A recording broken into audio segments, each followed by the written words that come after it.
बिस्मिल्लाहिर्रहमानिर्रहीम। अस्सलाम वालेकुम। A1 टीवी के साथ मैं हूं अनम नकवी और मैं हूं इरफान इम्तियाज। सबसे पहले हेडलाइंस।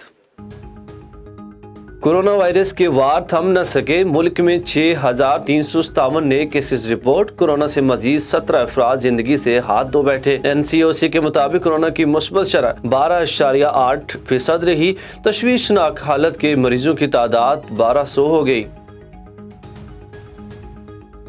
धुंध के बायस मोटरवे के कई सेक्शन बंद। मोटरवे M2 ठोकर न्यास बेग से पिंडी भटियां और कोट मोमिन तक बंद। M3 लाहौर से दरखाना और फैजपुर से समंदरी तक बंद और मोटरवे M11 लाहौर से सियालकोट तक बंद कर दी गई। मुख्तलिफ शहरों की फिजा सेहत के लिए बदस्तूर आलूदा। लाहौर में एयर क्वालिटी इंडेक्स 192 रिकॉर्ड किया गया। महकमा तहफ़्फ़ुज़ात माहौलियात के मुताबिक रहीम शार खान में एयर क्वालिटी इंडेक्स 89 रिकॉर्ड किया गया। कराची के इलाके शेर शाह चौक में गैस लीकेज धमाके की तहकीकात में पेशरफ्त। तफ्तीशी टीम को 5 महकमों से जवाब मिल गया। तफ्तीशी टीम जवाबात का जायजा लेने में मसरूफ। तफ्तीशी टीम के मुताबिक तमाम तामीरात बरसाती नाले पर बनाई गई। सीवरेज के पानी में फैक्ट्रियों का केमिकल फेंका जा रहा है।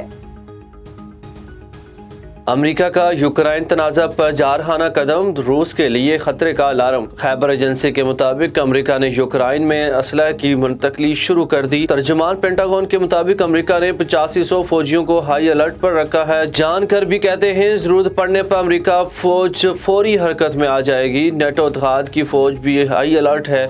नेटो ने बहरी जहाज और लड़ाका हथियार भेज दिए। हेडलाइन से फिल वक्त इतना ही।